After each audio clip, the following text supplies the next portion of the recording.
La radio grésilla à 3h47 du matin, tirant Dean Maddox d'un sommeil agité. Toutes les unités, tapage domestique sur Maple Creek Road. Les mains burinées de Dean trouvèrent son insigne dans l'obscurité.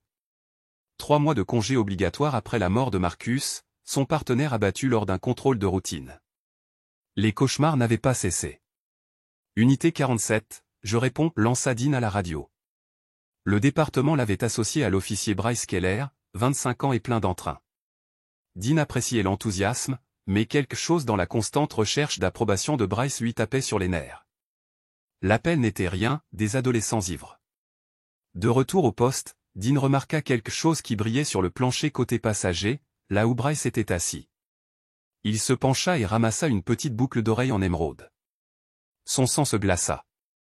Une pièce personnalisée qu'il avait commandée pour le 30e anniversaire d'Emily. Une minuscule inscription, pour toujours des E. À peine visible. Sauf si l'on savait où regarder. Il avait économisé pendant des mois, travaillant des heures supplémentaires pour se l'offrir. Quelque chose ne va pas, sergent, demanda Bryce, se rasseyant. Dean serra la boucle d'oreille dans son poing. Je pensais avoir vu quelque chose chez moi. Emily était réveillée, en tenue de yoga, sirotant du thé. Cheveux auburn en chignon désordonné. Elle paraissait plus jeune que ses 42 ans. Comment s'est passée ta journée, demanda-t-elle, sans lever les yeux de son téléphone. Dean tendit la boucle d'oreille. J'ai trouvé ça dans la voiture de patrouille. Ça te dit quelque chose? Emily pâlit, mais se reprit rapidement. Ah, cette vieille chose? Je l'ai perdue il y a des semaines. Elle a dû tomber quand tu m'as ramené. Un rire forcé, comme du verre brisé. Il doit y en avoir des dizaines comme ça en ville. Les chaînes de magasins, la production de masse.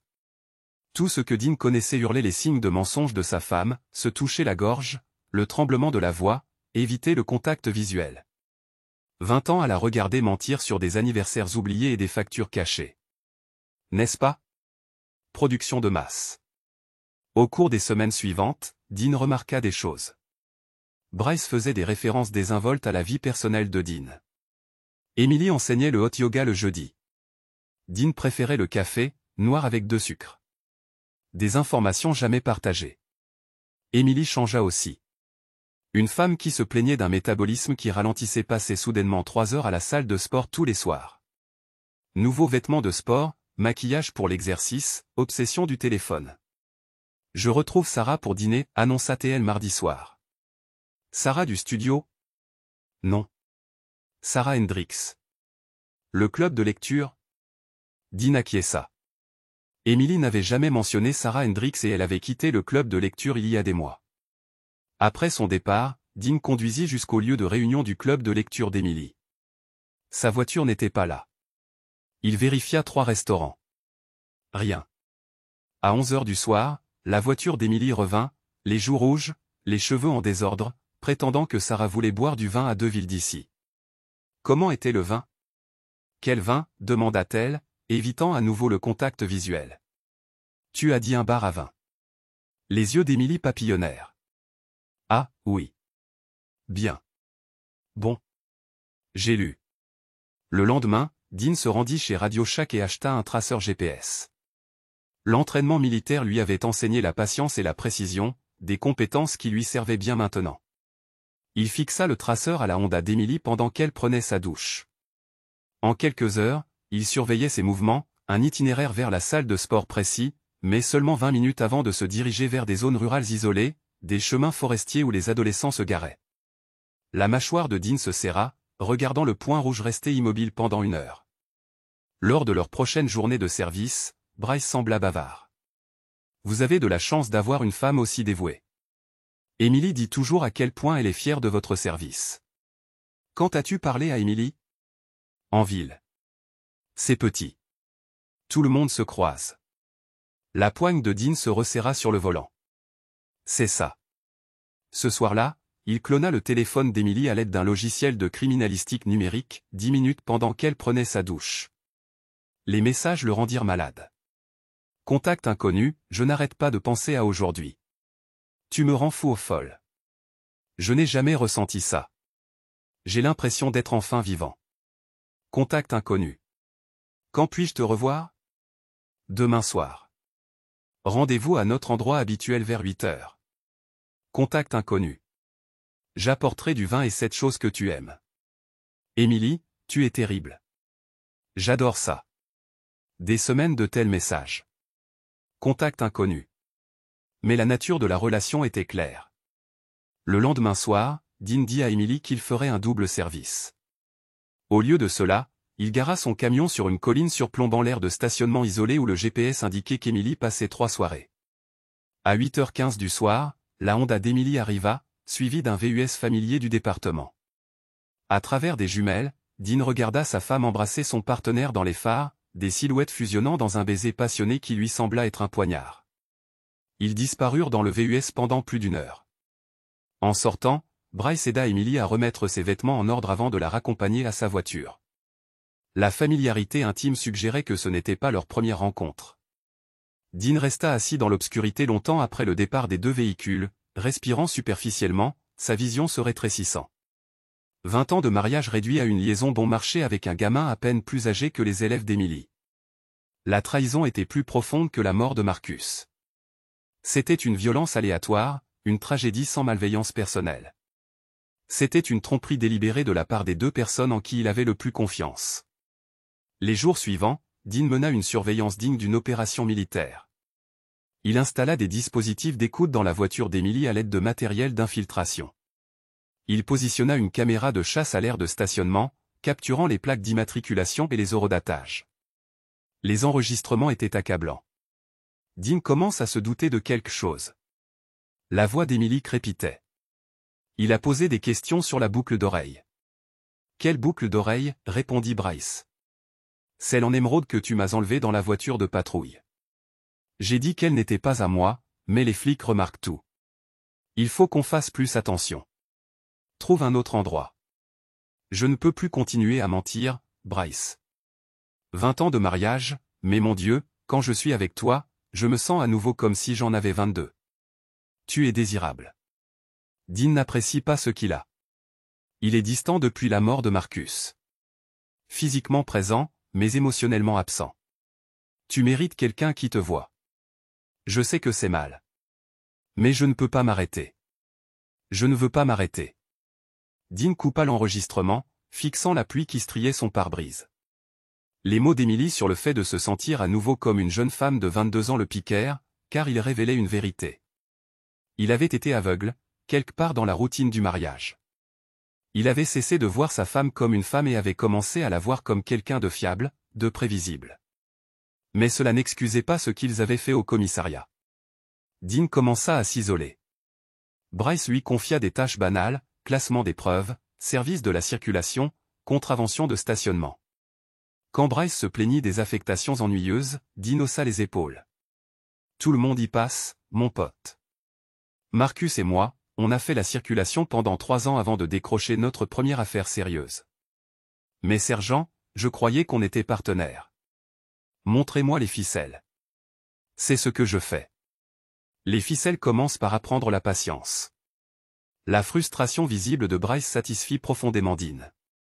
Le gamin voulait de l'excitation et de la reconnaissance. Des erreurs de débutant classiques que Dean pourrait exploiter lors d'une patrouille de routine. La radio crépita. Unité 47, signalait un cambriolage au 1247 rue du Chêne. Propriétaire âgé. Pense que quelqu'un est au sous-sol. Dean prit un itinéraire sinueux à travers les quartiers au lieu d'un chemin direct. Sergent, la rue du Chêne, c'est par là, fit remarquer Bryce. Je connais ces rues mieux que quiconque. Fais confiance à la procédure. Ils arrivèrent avec 15 minutes de retard. Madame Chêne se tenait sur le porche avec une batte de baseball. Il y a définitivement quelqu'un en bas. J'ai entendu des pas et des voix. Dean envoya Bryce vérifier le sous-sol tout en interrogeant Madame Chêne. À travers la fenêtre, il observa Bryce descendre les escaliers avec une lampe de poche. Le sous-sol était vide à l'exception du rangement. Dean avait appelé à l'avance, demandant à Madame Chêne de faire le signalement. Promettant une réponse rapide aux préoccupations légitimes du quartier. Quelque chose en bas, agent Keller? Rien, sergent. Vieux meubles et décorations de Noël. Vérifiez à nouveau. Soyez minutieux. Bryce passa 20 minutes à fouiller tandis que Dean discutait avec Madame Chen du service militaire de son mari et de la sécurité du quartier. Un maintien de l'ordre communautaire productif, mais aussi un exercice de domination, faire à Bryce des corvées pendant que Dean gérait l'interaction significative. De retour au poste, Dean surprit Bryce se plaindre à Martinez. « J'ai l'impression qu'il me traite comme une recrue. J'ai fini major de promo à l'académie, je sais comment sécuriser des bâtiments. Laisse-lui du temps, conseilla Martinez. Maddox a perdu son partenaire récemment. Il est probablement juste très prudent. Ou peut-être qu'il ne me fait pas confiance. » Dean sourit d'un air sombre en classant son rapport. La confiance se gagnait. Et Bryce avait déjà prouvé qu'il n'en était pas digne. Ce soir-là, Dean confronta Emily directement. « Il faut qu'on parle. » Elle leva les yeux de son ordinateur portable, tapant ce qui ressemblait à des textos. « De quoi ? » ?»« De l'endroit où tu passes réellement tes soirées. » Le visage d'Emily traversa des micro-expressions. Surprise, peur, calcul, défi.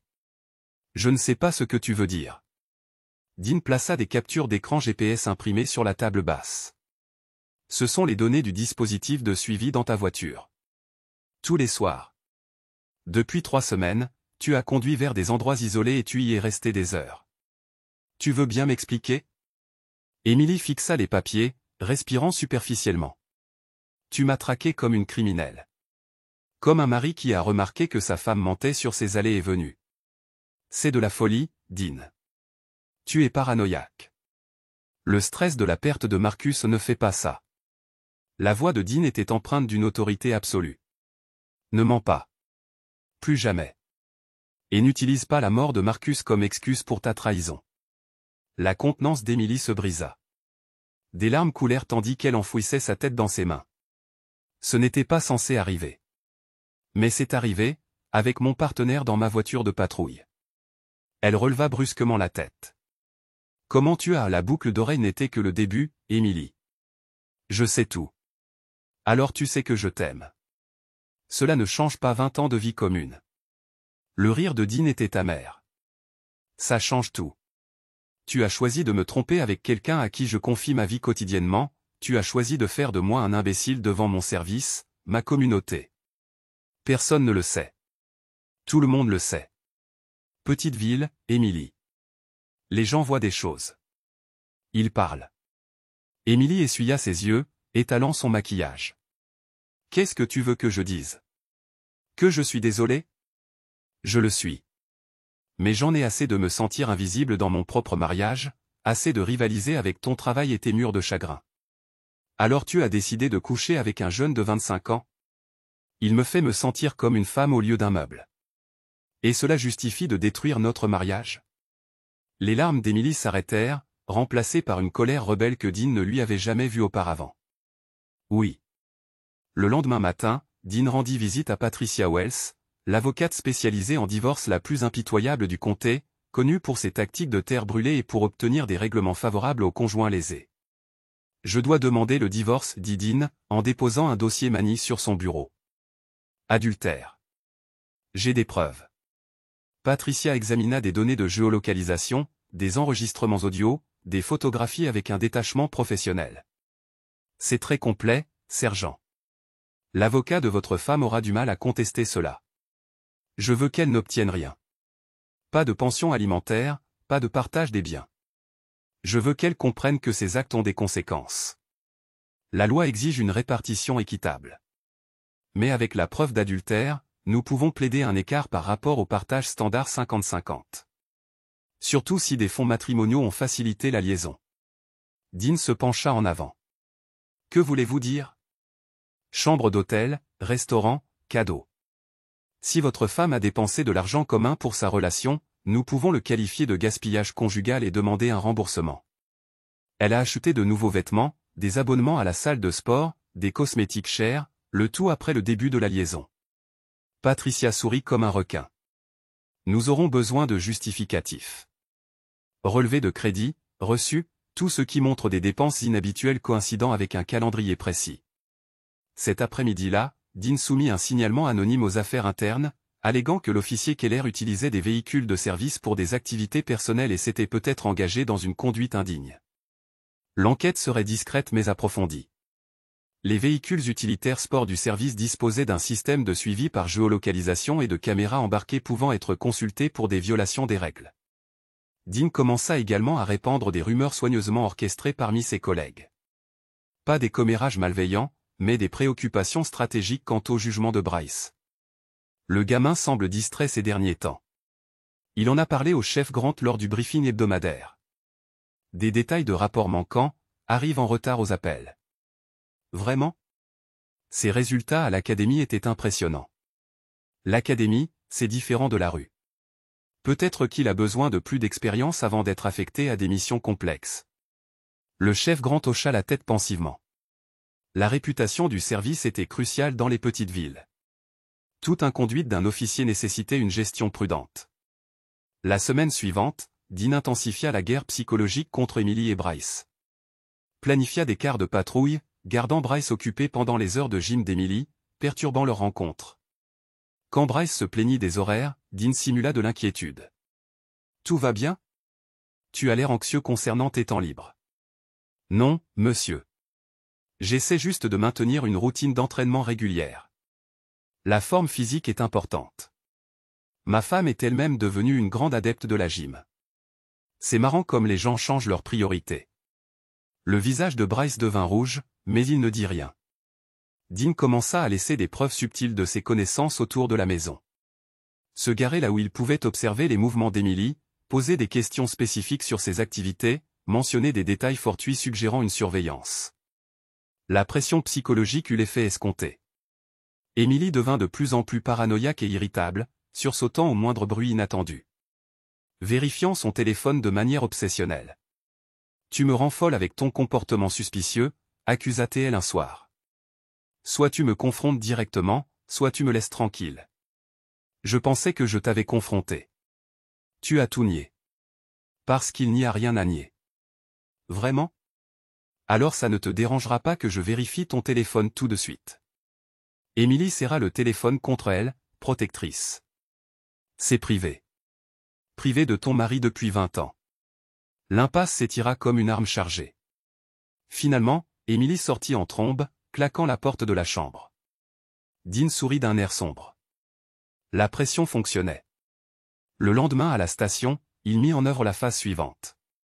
Pendant le briefing du matin, Dean annonça qu'il s'était porté volontaire avec Keller pour une formation spécialisée auprès de l'unité tactique de la police d'État, la numéro 2. Un programme d'une journée axé sur la gestion des situations de stress élevé, expliqua-t-il au chef Grant. Une bonne expérience pour une recrue. Ça a l'air utile. Quand est-ce que ça commence?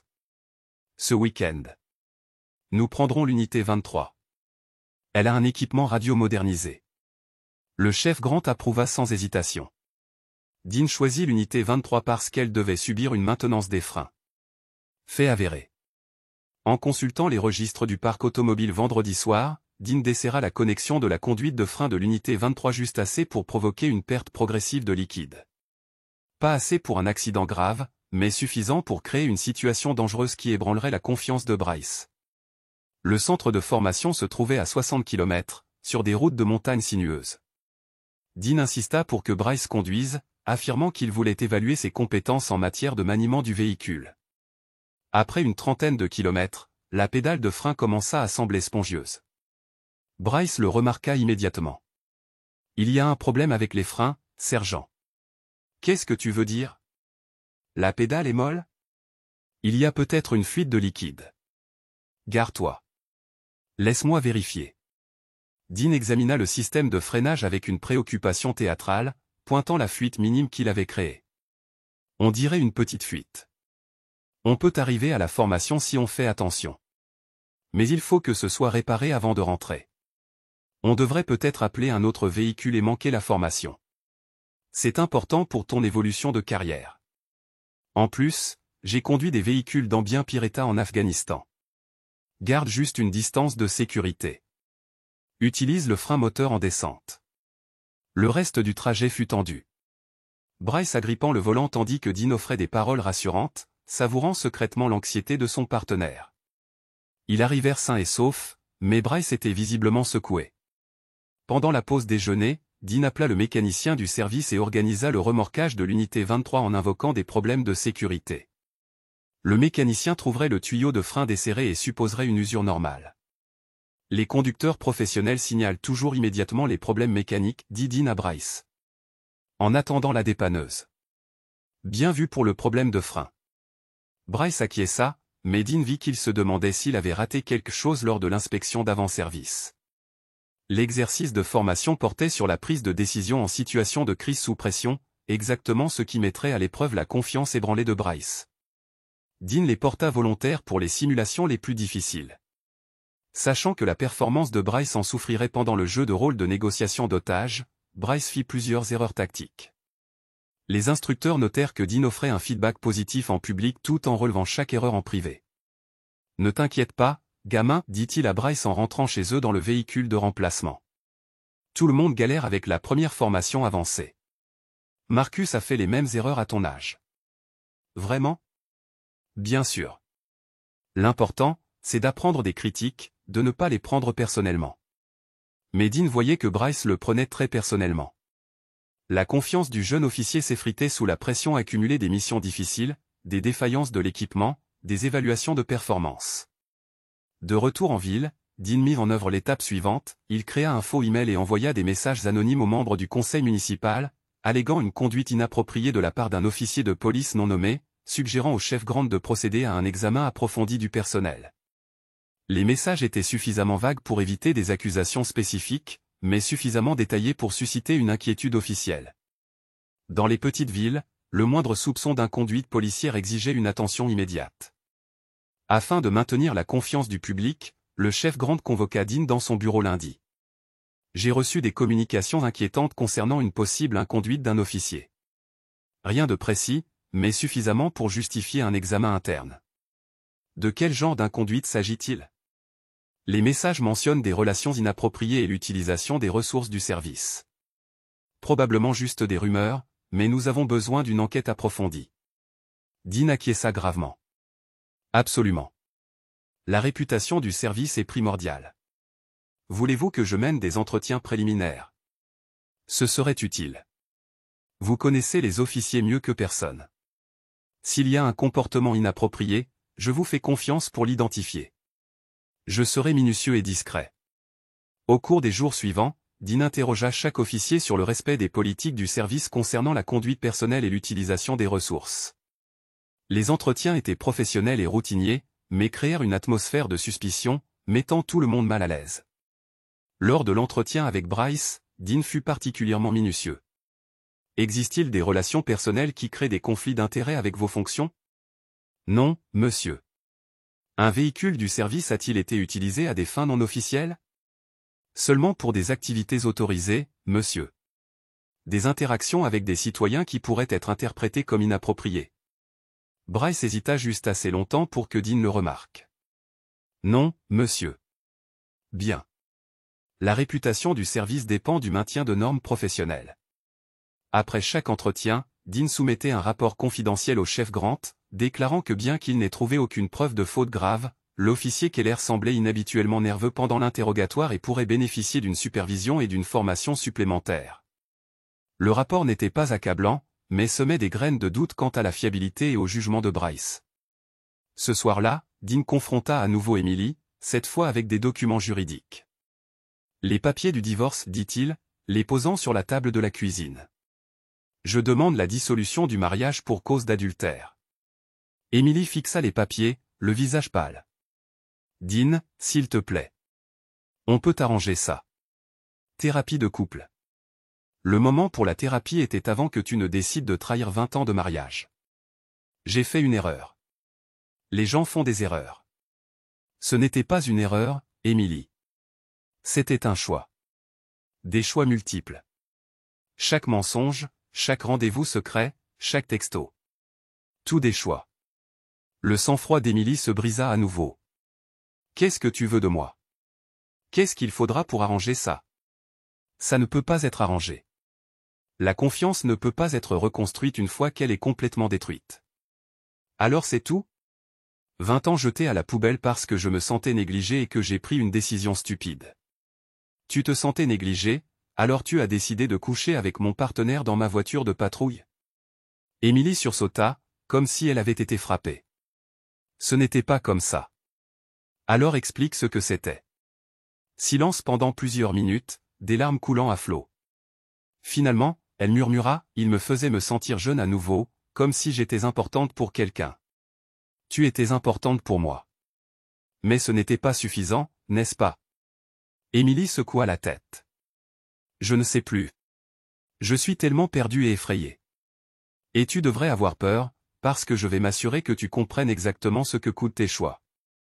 Dean la laissa à la table avec les papiers du divorce. Il se rendit en voiture au complexe d'appartements de Bryce. Le jeune officier vivait dans un modeste 2 pièces près de l'université, attirant de jeunes professionnels et des étudiants diplômés. Dean se gara de l'autre côté de la rue et attendit. À 9h30 du soir, Bryce sortit et se dirigea en voiture vers le centre-ville. Dean le suivit à distance. Formation de police, la surveillance devenant une seconde nature. Bryce se gara devant le bar Murphy's Tavern, populaire auprès des policiers en dehors de leurs heures de service et des employés de la ville. Dean le regarda entrer, puis appela Émilie. « Où es-tu » demanda-t-il quand elle répondit. « À la maison, j'essaie de digérer ces papiers de divorce que tu m'as laissés. »« Reste à la maison ce soir, Émilie. Ne va nulle part. »« Pourquoi j'irais » Dean raccrocha et continua à observer Barr. Si Émilie était à la maison, alors Bryce buvait seul, ce qui suggérait que leur relation lui causait aussi du stress. À 11h45 du soir, Bryce sortit, visiblement ivre, tâtonna avec ses clés et faillit les faire tomber avant de déverrouiller sa voiture. Dean appela immédiatement la centrale. Ici le sergent Maddox, possible conducteur en état d'ébriété se dirigeant vers le nord sur Main Street dans une Honda Civic bleue, plaque d'immatriculation. Il lut le numéro de Bryce. En quelques minutes, l'officier Martinez arrêta Bryce à 6 pâtés de maison du bar. Dean se positionna de manière à pouvoir observer sans être vu. Un test de sobriété fut administré avec professionnalisme. Bryce échoua lamentablement. Son taux d'alcoolémie était de 12, bien au-dessus de la limite légale. En tant que policier, il ferait face à des accusations criminelles et à une sanction disciplinaire de la part de son service, ce qui pourrait mettre fin à sa carrière. Dean regarda Bryce se faire menotter et placer dans la voiture de patrouille de Martinez. Le jeune visage était tordu de honte et de désespoir. La vie du gamin était sur le point d'imploser. Il ne comprenait probablement pas pourquoi. Le lendemain matin, le chef Grant convoqua une réunion d'urgence. L'officier Keller a été arrêté pour conduite en état d'ébriété la nuit dernière. En tant que son formateur, j'ai besoin de votre évaluation de son caractère et de son jugement. Dean adopta une expression grave. Je suis préoccupé par le niveau de stress de Bryce. Récemment, il a semblé distrait et a commis plusieurs erreurs de jugement mineures. J'espérais que c'était le trac du débutant, mais cela suggère des problèmes plus profonds. La conduite en état d'ébriété est totalement inacceptable pour les policiers. Absolument. Si Bryce ne peut pas maintenir des normes professionnelles dans sa vie personnelle, comment les citoyens peuvent-ils lui faire confiance pour faire respecter ces mêmes normes? Le chef Grant hocha la tête d'un air sombre. Je recommande le licenciement. Le maire ne tolérera pas cet embarras, surtout avec les plaintes anonymes que nous avons reçues. Je pense que c'est juste, chef. La réputation du service doit passer en premier. En quittant le bureau du chef Grant, Dean ressentit une satisfaction sinistre. La carrière de Bryce était effectivement terminée. Le jeune homme ne comprenait probablement toujours pas sa chute orchestrée. Mais Dean n'en avait pas fini. Cet après-midi-là, il rendit à nouveau visite à Patricia Wells, passant en revue l'avancement du dossier de divorce. L'avocate d'Emily demande une médiation, l'informa Patricia. Ils veulent négocier un règlement sans procès. Quel genre de règlement? Une division standard des biens, une pension alimentaire limitée, le partage des dettes communes. En gros, minimiser l'impact financier du divorce. Dean secoua la tête. Pas de règlement. Je veux que ça aille au procès. Je veux que l'adultère d'Emily soit rendu public. C'est inhabituel, sergent Maddox. La plupart des gens préfèrent la confidentialité d'un règlement. Je ne suis pas la plupart des gens. Emily a choisi de rendre publiques nos affaires privées lorsqu'elle a mené sa liaison dans un véhicule de police. Maintenant, elle peut faire face à des conséquences publiques. Au cours des semaines suivantes, Dean commença à liquider les biens communs non protégés par les ordonnances judiciaires. Les économies communes, les portefeuilles d'investissement et les biens personnels de valeur furent systématiquement convertis en compte au seul nom de Dean. Quand Emily découvrit l'argent manquant, elle le confronta avec colère. « Tu as vidé nos économies. C'est illégal. Je ne vole rien. Je t'empêche de dépenser des fonds communs pour ta liaison, ce qui constituerait un gaspillage conjugal en vertu du droit de l'État. » Le visage d'Emily rougit de colère. « Tu es vindicatif et cruel. Je suis stratégique. Tu as choisi de jouer avec notre mariage. Maintenant, tu es en train d'apprendre. Je suis meilleur au jeu que toi. » Le procès de divorce fut programmé 6 semaines plus tard, donnant à Dean suffisamment de temps pour préparer ses derniers mouvements. Il utilisa ce temps pour rassembler des preuves supplémentaires, se coordonnant avec Patricia pour présenter le dossier le plus accablant possible contre Emily. Il avait également commencé à répandre la nouvelle dans toute la communauté concernant le procès imminent, s'assurant que l'adultère d'Emily serait rendu public. Dans les petites villes, la réputation était primordiale, et Dean avait l'intention de s'assurer que celle d'Emily serait complètement détruite. 2 semaines avant le procès, Bryce fit une tentative désespérée pour contacter Dean directement. Le jeune homme attendit sur le parking du poste de police jusqu'à ce que Dean ait terminé son service. « Sergent Maddox, j'ai besoin de vous parler. » Dean regarda Bryce avec un dédain glacial. L'ancien officier avait l'air hagard et désespéré. Son uniforme avait été remplacé par des vêtements civils qui pendaient amplement sur sa silhouette amaigrie. « Je ne crois pas que nous ayons quoi que ce soit à discuter, Keller. S'il vous plaît. Je sais que vous savez pour Emily et moi. Je sais que vous avez systématiquement détruit ma vie. Votre vie a été détruite à l'instant où vous avez décidé de trahir votre partenaire et votre insigne. » Les yeux de Bryce brillaient d'un désespoir sauvage. « Je n'ai jamais voulu que tout cela arrive. Emily était seule. Vous étiez distant. C'est juste arrivé. Rien n'arrive juste comme ça. Chaque choix a des conséquences. Vous avez choisi de courtiser ma femme. Vous avez choisi de me mentir quotidiennement tout en prétendant être mon partenaire. Je tombais amoureux d'elle. » Dean ricana amèrement. « L'amour ? Vous couchiez avec une femme mariée dans une voiture de police. Ce n'est pas de l'amour. C'est de l'égoïsme et de la stupidité. » Le désespoir de Bryce se transforma en colère. « Vous m'avez piégé. La défaillance des freins, l'arrestation pour conduite en état d'ivresse, l'enquête interne. Tout cela, c'était vous. Prouvez-le. » « Je n'ai pas à le prouver. Je sais que c'était vous. » Dean se rapprocha, sa voix baissant en un murmure. « Ce que vous savez et ce que vous pouvez prouver sont 2 choses différentes. Vous êtes un ancien flic déshonoré avec un problème d'alcool et un historique de mauvais jugement. Qui va croire vos théories paranoïaques ?» Les mains de Bryce se serrèrent en poing. Dean pouvait le voir calculer si la violence était une option. Dean espérait qu'il essaierait. Des accusations seraient le couronnement parfait de la destruction de Bryce. Mais Bryce n'était pas aussi stupide. Il recula. « Et Emily ? Elle va tout perdre aussi. Emily a fait son choix. Elle a choisi l'excitation plutôt que la stabilité, la validation plutôt que la loyauté.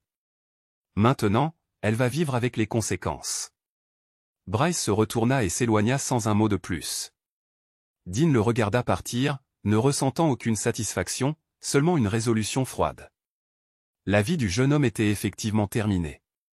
Mais cela était inévitable à partir du moment où il avait décidé de trahir la confiance de son partenaire. Le procès de divorce commença un froid mardi matin de novembre. Le tribunal était rempli de citadins curieux, attirés par les rumeurs de scandales impliquant le service de police. Dean s'était assuré que la nouvelle se répande au sujet des détails salaces qui seraient révélés pendant le témoignage. Patricia Wells présenta la défense de Dean avec une précision clinique. Preuves GPS, enregistrements audio, photographies, relevés financiers. Chaque aspect de la liaison d'Emily a été documenté et présenté avec un effet dévastateur. La défendresse a systématiquement trompé son mari tout en entretenant une relation adultère avec son partenaire professionnel. Patricia dit au juge qu'elle avait utilisé les fonds matrimoniaux pour faciliter cette liaison, avait menti à plusieurs reprises au sujet de ses activités et avait fait preuve d'un mépris total quant à l'impact de ses actions sur la carrière et la réputation de son mari. L'avocat d'Emily, un jeune défenseur public nommé David Shen, eut du mal à présenter une défense efficace. Sa cliente avait été prise dans de multiples mensonges. Les preuves contre elle étaient accablantes. Votre honneur, bien que les actions de Madame Maddox aient été certainement inappropriées, elles sont le résultat d'un mariage qui se détériorait depuis des années. La distance émotionnelle et l'obsession du travail de son mari ont créé un environnement dans lequel elle se sentait négligée et invisible. Alors elle a décidé de commettre l'adultère avec le partenaire de son mari, demanda le juge avec scepticisme. Elle a commis une erreur née de la solitude et du désespoir. Mais cette erreur ne devrait pas tout lui coûter. Elle a travaillé pendant plus de 20 ans de mariage. Lorsqu'Émilie témoigna à sa propre défense, son témoignage fut pénible à regarder. Elle alternait entre des excuses larmoyantes et des tentatives désespérées de justifier ses actions. « Je n'ai jamais voulu blesser Dean, sanglota-t-elle. J'étais juste si seule et je me sentais si invisible dans mon propre mariage. Bryce m'a fait me sentir jeune et désirable à nouveau. Ce n'était pas prévu. Les choses se sont produites plusieurs fois sur plusieurs mois. Oui. En utilisant la confiance et l'accès de votre mari pour faciliter ces rencontres. » La voix d'Émilie était à peine audible. Oui. Et vous avez menti à votre mari à plusieurs reprises au sujet de vos allées et venues? Oui. En utilisant les fonds matrimoniaux communs pour acheter des vêtements et d'autres articles pour améliorer votre attrait auprès de votre amant? Oui. L'interrogatoire de Patricia fut méthodique et brutal. Au moment où Émilie quitta la barre, sa réputation était en ruine et sa position juridique désespérée. Le témoignage de Dean fut bref et dévastateur. Il parla d'un ton mesuré de sa découverte de la liaison, de ses tentatives pour sauver son mariage et des mensonges persistants d'Émilie. « J'avais confié ma vie à ma femme et à ma partenaire », déclara-t-il au tribunal. Elles ont choisi de trahir cette confiance de la manière la plus personnelle qui soit. Les dommages causés à ma réputation professionnelle et à ma dignité personnelle sont irréparables. La décision du juge fut rapide et sévère. Émilie ne recevrait aucune pension alimentaire, un minimum d'actifs partagés et devrait assumer ses propres frais juridiques. La constatation d'adultère resterait inscrite au registre public, détruisant de fait sa réputation dans cette petite ville. Madame Maddox, vos actions ont démontré un mépris total de vos vœux de mariage et de la position de votre mari dans la communauté, déclara le juge. Les preuves démontrent une tromperie systématique et l'utilisation des ressources conjugales pour faciliter une liaison extra-conjugale, poursuivit-il. Ce tribunal considère votre conduite comme inexcusable.